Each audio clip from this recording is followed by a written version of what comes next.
If you have your Bible today, I'd like you to open with me to the Gospel of Luke. We'll be in Luke 19, and we will begin in verse 45, right at the end of Luke 19. Luke 19, verse 45, and as you know, as you're turning, I read about, of course, it's deer season. This is opening weekend, and I read about a group of friends that were all going out deer hunting. One was a preacher, and one was a lawyer, and one was a doctor. They all went out deer hunting together, and they're all sitting up in the stand, and here comes this magnificent buck right in the midst of all three of them. And all at the same time, they all fired, and the deers fell down dead. And they all rushed out there to claim their prize, and they got there. There was only one bullet hole in the whole deer. And, of course, the preacher said it was his, and the doctor said it was his, the lawyer argued it was his. And they got into a big argument out there in the woods, and they couldn't figure out whose it was, couldn't agree on how to handle it. So they decided to call the game warden out and have him decide. He was an impartial party, and so they had the game warden come out and look at things. And the game warden heard what happened and inspected the deer and looked him over and stood up and said, "The preacher shot it." They said, "How can you tell?" He said, "Well, the bullet went in one ear and out the other." So I've probably told that joke before, but I really like it, so I don't mind just telling it again. But we are going to be in Luke 19, and starting in verse 45. We'll read down to the first part of chapter 20 in just a moment. Now, as we just to kind of reorient you to where we are, I know it's been a week since we looked at this, but you remember last time we got together and looked at this, we looked at Jesus' triumphal entry into Jerusalem. So this was on a Sunday. This is what we commonly call Palm Sunday. And there was a lot of rejoicing. They were celebrating. People were waving the palm branches. You remember they covered the roads with their coats, with the palm branches and so forth. And they were proclaiming him to be their king. They recognized that he was the Messiah, and they thought that he was finally going to come and overthrow Rome, that he was bringing salvation from the Romans. But of course we know that's not why Jesus came. He didn't come to bring salvation from Rome, but salvation from sin. And he told his followers again and again, this is what my kingdom is going to be like. This is what you should be looking for. This is what's going to happen, and so forth. But they missed it, and so they got all caught up in the excitement, the messianic fervor, if you will, and so they were celebrating. They got caught up with what the crowd was thinking, and they misunderstood what Jesus was about as well. So we know that Jesus went into town, and I mentioned last time that his encounters with the religious leaders, both in frequency and intensity, they really pick up from this point on. Because, I mean, again, this is the last week of Jesus' life. Okay, this is Sunday. He's going to die on Friday. So this is drawing right up to the end of his life. And so that's where we pick up in verse 45. Jesus has entered Jerusalem. The people, there's all kinds of cheering and shouting Hosanna and so forth. And that's where we pick up in verse 45 today. Now, if you found Luke 19 and are able to, I'd like you to stand in honor of God's Word. We'll read down to chapter 20 and verse 8. It says, Jesus entered the temple and began to drive out those who were selling, saying to them, "It is written, and my house shall be called a house of prayer, but you have made it a robber's den." And he was teaching daily in the temple, but the chief priests and the scribes and the leading men among the people were trying to destroy him, and they could not find anything that they might do, for all the people were hanging on every word he said. On one of the days while he was teaching the people in the temple and preaching the gospel, the chief priests and the scribes with the elders confronted him. And they spoke, saying to him, "Tell us by what authority you are doing these things, or who is the one who gave you this authority?" Jesus answered and said to them, "I will also ask you a question, and you tell me. Was the baptism of John from heaven or from men?" They reasoned among themselves, saying, "If we say from heaven, he will say, 'Why did you not believe him?' But if we say from men, all the people will stone us to death, for they are convinced that John was a prophet." So they answered that they did not know where it came from. And Jesus said to them, "Nor will I tell you by what authority I do these things." Thank you. You may be seated. The first thing I want you to see today in our text, if you look back in chapter 19 and verse 45 and following, is the temple cleansed. The temple cleansed. Now, if you look at verse 45, it says that Jesus entered the temple. Now, Luke doesn't fill in all the details. Okay, Mark, he leaves a couple gaps, and Mark fills in some of those gaps. But Luke says he entered the temple.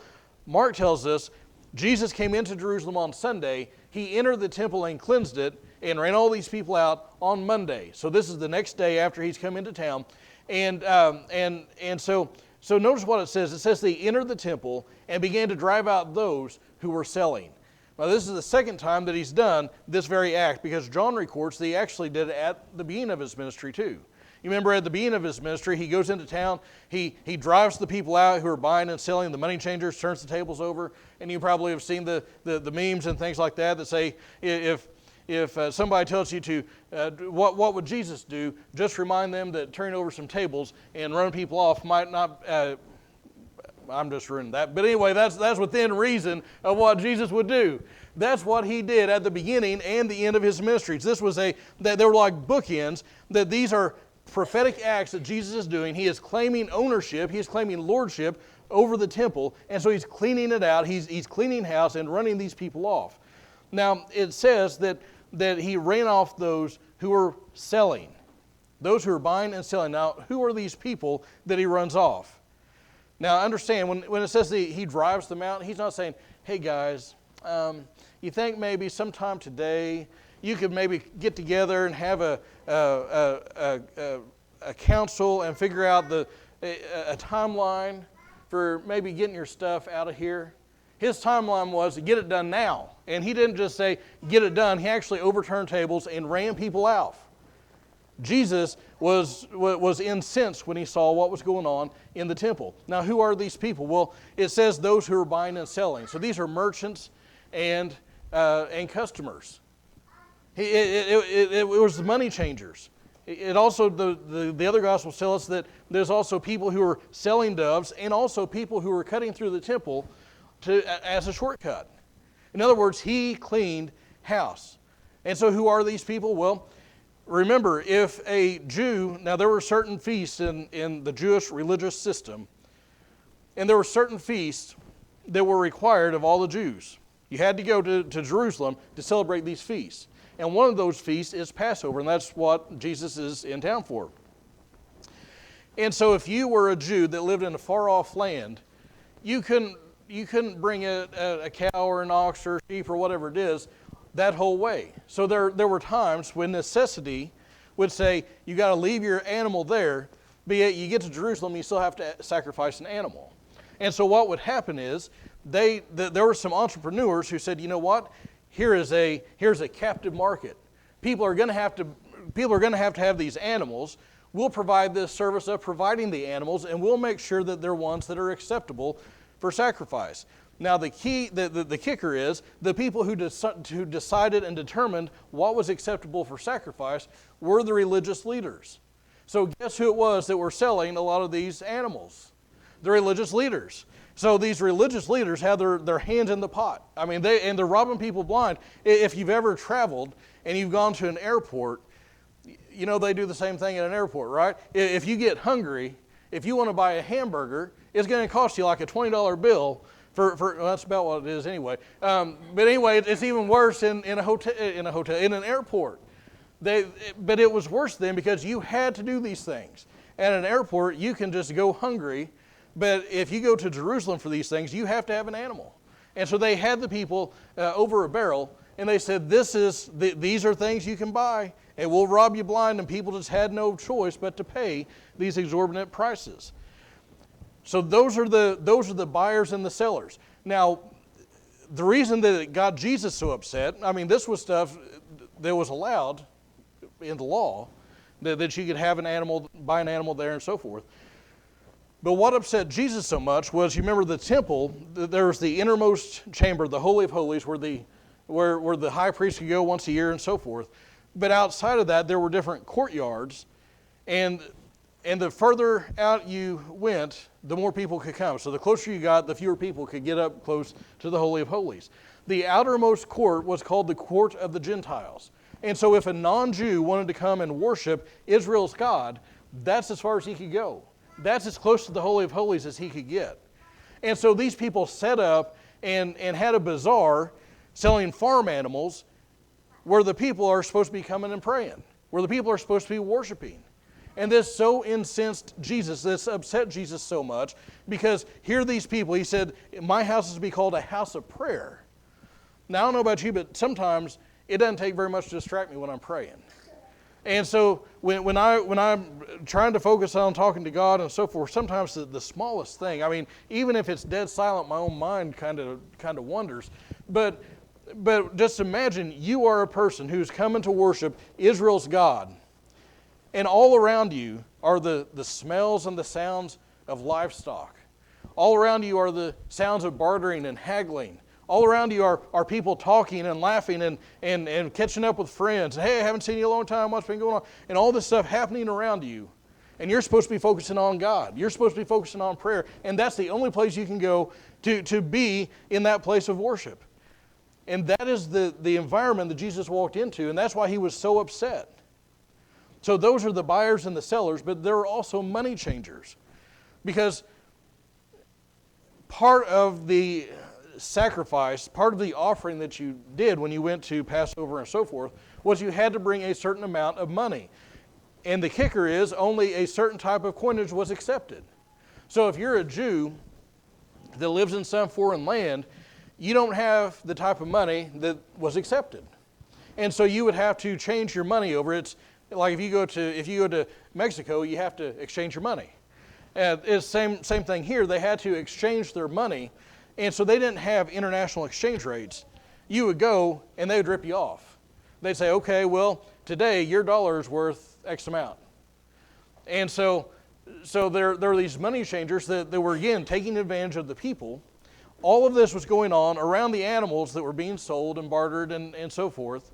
And then there were people who were selling doves, which was also another type of offering.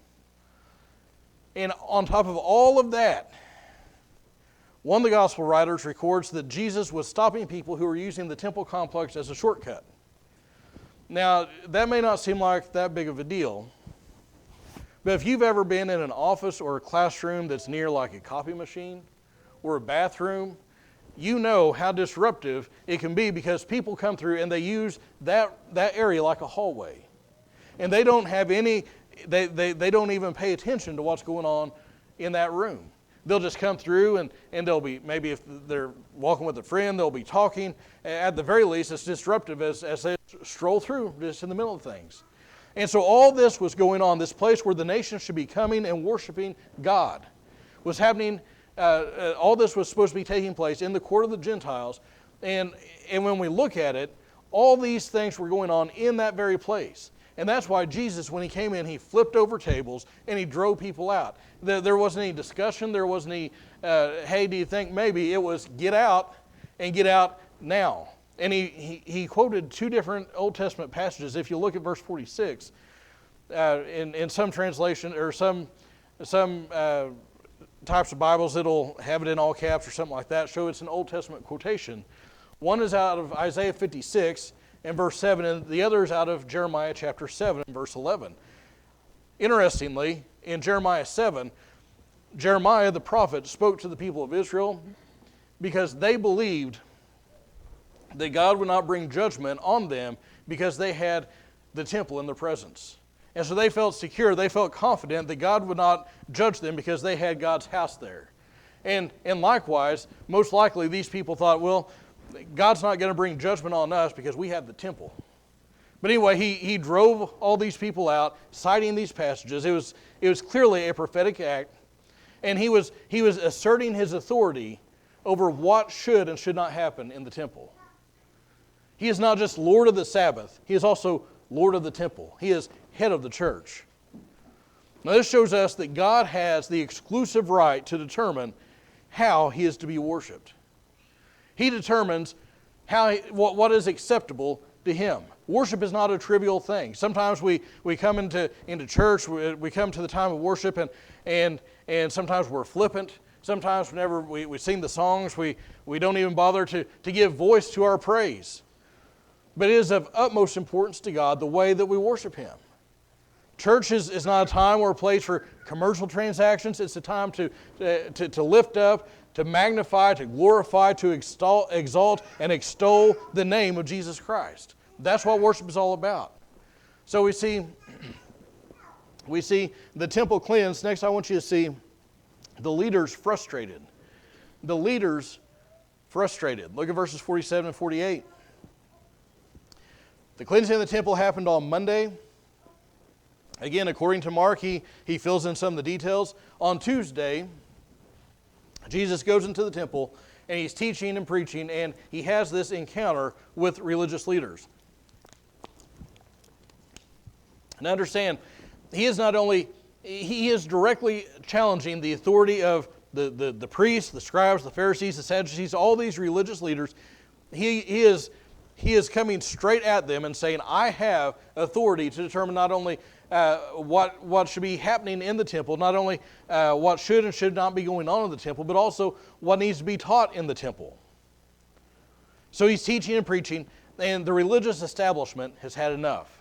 In all likelihood, on Monday, Jesus comes in, overturns these tables, runs people out. They see an immediate hit to their bottom line. They probably have an emergency meeting, get everybody together. What are we going to do about this troubler of Israel? And so they come up with this plan. Let's destroy him. Let's kill him. Let's get rid of this guy. The problem is, how are they going to do it? If you look at verse 48, they can't catch him. Verse 48, their plans are frustrated because they say, let's kill him. But how are we going to do that? Because the people are hanging on every word that he says. He's never alone. People are walking around. They always want a word with Jesus. And we can't catch him alone. We can't catch him in error. We can't catch him in blasphemy. How are we going to destroy Jesus? And what's worse, if you'll notice the end of verse 48, the people were hanging on every word that he said. The people recognized there was a difference between the way Jesus taught and the way these religious leaders taught. The Bible says that the people recognized he taught with authority, and they were jealous of that. So they were frustrated in their plans because they couldn't destroy him. You know why they couldn't destroy him? Because it wasn't his time yet. His day would come on Friday. That was the appointed hour for his death. And listen, no matter what you do and don't do, you cannot extend your life 1 second past what God has ordained. And you're not going to shorten it 1 second before God says it's time. So we see the leaders frustrated. Finally, I want you to see his authority questioned. His authority questioned. We see that in chapter 20, verses 1 through 8. They say, you know what? We can't figure out a sneaky way of getting him. So on Tuesday, they say, let's do this. Let's go at him straight on. Let's just come straight at him and challenge him. If you look at the end of verse 1, it says the elders, all these people, including the elders, confronted him. Now, the word choice that is used there means they stood up to him. They'd had enough. If they were in an old Western, you know what they would have said? This town ain't big enough for the both of us. You know what? They were coming at Jesus because they were ready to have a throwdown. And so here's how they challenged him. They said, you know what? Here are two questions. They're related. Tell us by what authority you're doing these things, or who gave you this authority. Now, again, these are the guys that are in charge of all that stuff. They're the ones who have the authority, they think. And they say, who has given you, where did you get this authority to do these things? Namely, to run our money-making business out of here, to cleanse the temple. They knew they certainly had not given him the authority. And on the surface, it may seem reasonable that they even asked it. The problem is they didn't want an honest answer. Their aim was to get him to do or say something that they could attack. Their aim was for him to do or say something that they could seize upon. Now, a couple things need to be noted first. What does Jesus say? He's not evading their question. He says, you know what? You ask this question, I'll answer it. But you answer my question first. And I want you to notice, the implication is that once they answer, his answer is going to build off of that. The implication is, if you recognize that John's baptism, his whole ministry came from God, you're going to have your answer, because I'm going to build off of that and say, yeah, that's the same source for me. But second, his question suggests that if these religious leaders can't determine the difference between just an ordinary person and a prophet of God, they don't have any business. They're not going to be able to determine the Messiah when they see him. They're not going to be able to determine the genuine source of authority. So he turns this around and asks them, where did John's baptism come from, heaven or men? Was he acting under divine compulsion, or was it simply a human act? He puts them on the spot. He turns that around to them. And again, they came at him in public.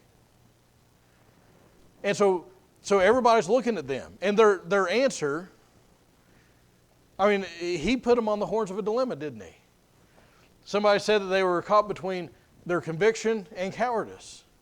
Because if they say John's ministry and his baptism came from God, then Jesus will rightly say, then why didn't you believe it?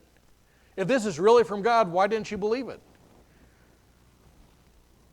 So look again at their deliberation, verse 5. They have a huddle. And I can imagine them circling up, talking, arguing, debating. Every once in a while, one of them looks at Jesus, glances at the crowd that's looking at them, waiting for them to come up with an answer.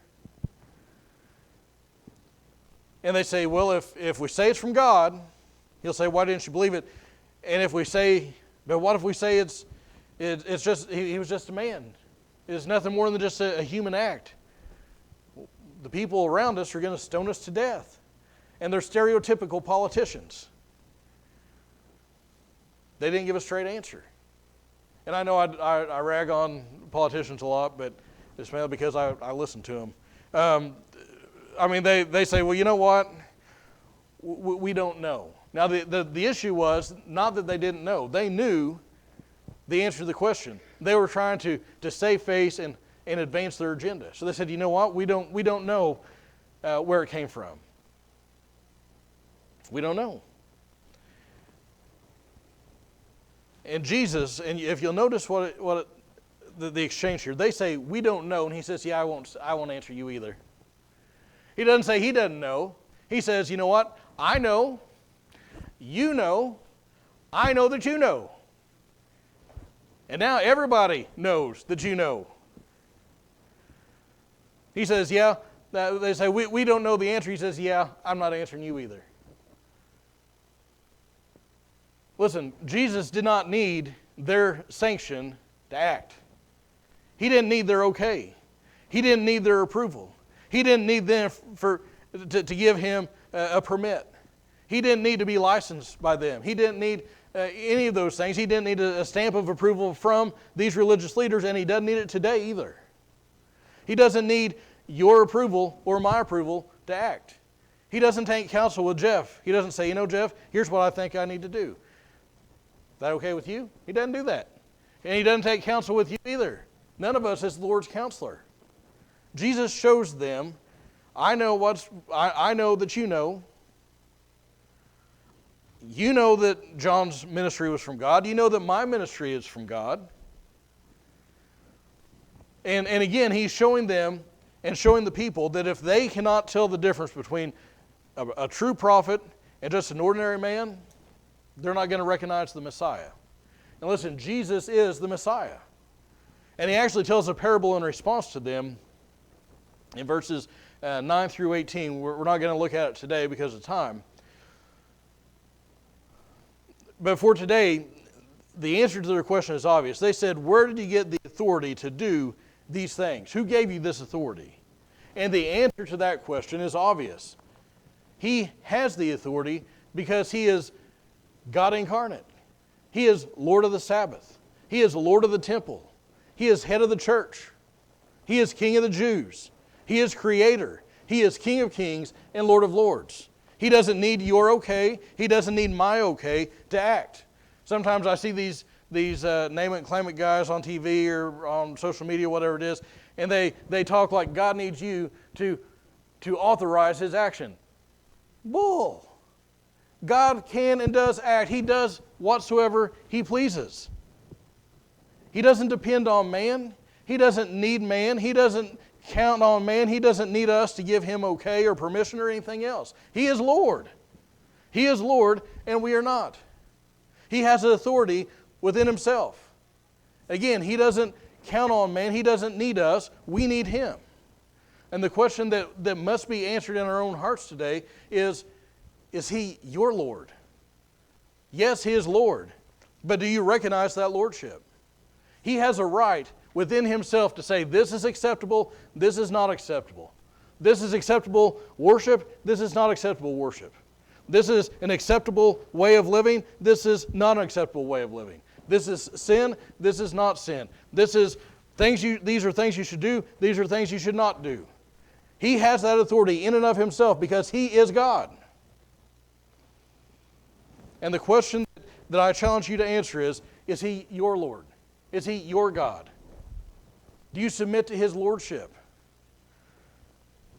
If you've never come to that point where you've repented of your sin, where you've recognized your sin against him, and you've asked him to forgive you, asked him to save you, do that today. For those of us who are Christians, we have done that. That is still a challenge, isn't it? Because we have to make that conscious decision. Am I going to do what God says? We talked about in Sunday school. We can't be hearers of the word only. We need to be doers of the word.